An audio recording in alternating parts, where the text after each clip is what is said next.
जब लगे कि आपके सारे रास्ते बंद हो गए हैं तो ज़रा गौर करना, वहीं से आपका एक रास्ता खुलने लगता है। और जब आपको लगे कि आपका कुछ नहीं होने वाला है तो यकीन मानिए वहीं से आपका सब कुछ होना शुरू हो जाता है। बस ज़रूरत है तो आपको अपने नज़रिया बदलने की। अगर आपको यकीन नहीं हो रहा है तो इस कहानी को ज़रा गौर से सुनिए। रॉकफेलर अमेरिका के ही नहीं बल्कि दुनिया के जाने माने अमीरों में से एक थे। रॉकफेलर हीरो के यानी डायमंड के व्यापारी थे। एक बार रॉकफेलर ट्रेन में सफ़र कर रहे थे। बहुत सारे लोग वहाँ बैठे थे। तभी ट्रेन में एक टीटी आया और सबका टिकट चेक करने लगा। जब उस टीटी ने रॉकफेलर से टिकट मांगा तो रॉकफेलर ने कहा कि मेरे पास तो टिकट नहीं है, और अमेरिका के रूल के अनुसार जो व्यक्ति बिना टिकट के ट्रेन में सफ़र करते हैं उसे 24 घंटे की जेल की सज़ा हुई। और रॉकफेलर के साथ भी यही नियम लागू हुआ, यानी रॉकफेलर को 24 घंटे की जेल की सज़ा हुई।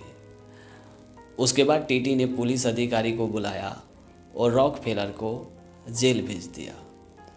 फिर क्या था, रॉकफेलर ने 24 घंटे की जेल की सज़ा काटी और जब 24 घंटा पूरा हुआ तो रॉकफेलर को जेल से रिहा कर रहे थे। उस वक्त एक फॉर्मेलिटी होती है रजिस्टर में साइन करना, और जब रॉकफेलर झुक के रजिस्टर में साइन कर रहे थे उस वक्त रॉकफेलर के पॉकेट से एक कागज़ नीचे गिर गई। जब उस कागज़ को एक पुलिस अधिकारी ने उठाया और उसे देखा तो उस पुलिस अधिकारी के होश उड़ गई।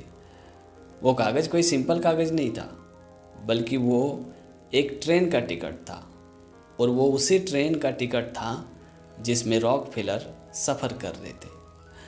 तभी उस पुलिस अधिकारी ने बड़े आश्चर्य होकर रॉकफेलर से पूछा कि आपके पास ट्रेन का टिकट था, फिर भी आपने टीटी को नहीं दिखाया और आपने 24 घंटे की जेल की सज़ा काटने के लिए तैयार हो गए। ऐसा क्यों? मुझे कुछ समझ में नहीं आया।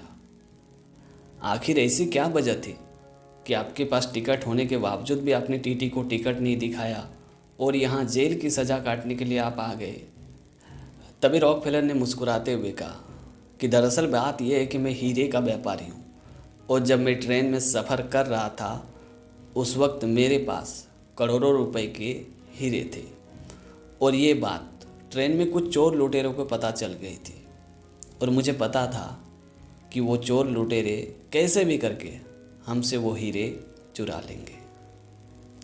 उस वक्त मुझे कुछ समझ में नहीं आ रहा था कि आखिर मैं करूँ तो करूँ क्या। तभी उसी वक्त मेरी नज़र टीटी पे गई। टीटी टिकट चेक कर रहे थे, और मुझे ये पता था कि अगर मैं टीटी को टिकट ना दिखाऊं तो मुझे 24 घंटे की जेल की सज़ा ज़रूर होगी। और इसी वजह से मैंने टीटी को टिकट नहीं दिखाया, और मुझे पता था कि जेल से अच्छी सुरक्षित जगह इस दुनिया में और कोई नहीं हो सकता है। और इसी वजह से मेरे पास वो करोड़ों रुपए के हीरे अभी तक सुरक्षित है। रॉकफेलर की ये बात सुनकर सभी पुलिस अधिकारी जोर जोर से तालियां बजाते हुए कहने लगे कि वाह, मान गए आपको, वाकई में आप बहुत ही इंटेलिजेंट हैं। तो दोस्तों, छोटी सी कहानी में ये सिखाती कि सिचुएशन चाहे कोई भी हो, मुसीबत चाहे कोई भी हो, उसका हल ज़रूर निकलता है। बस ज़रूरत है तो आपको ठंडे दिमाग से शांति से सोचने की, क्योंकि आपको भी पता है कि दिए में अगर फूंक मारोगे तो यकीनन दिया बुझ जाएगा, लेकिन वही फूंक अगर आप चिंगारी में मारोगे तो यकीन मानिए वही चिंगारी विशाल आग का रूप ले लेगा। तो दोस्तों, आज की कहानी आपको कैसी लगी कमेंट करके ज़रूर बताना, और अगर आपने हमारे चैनल को अभी तक सब्सक्राइब नहीं किया तो प्लीज़ यार चैनल को सब्सक्राइब कर देना, क्योंकि इस तरह का कंटेंट मैं हमेशा अपने चैनल पे लाते रहता हूँ। तो आज के लिए इतना ही, मिलते हैं अगली वीडियो में एक नई टॉपिक के साथ, एक नई कहानी के साथ। तब तक के लिए जय हिंद, वंदे मातरम।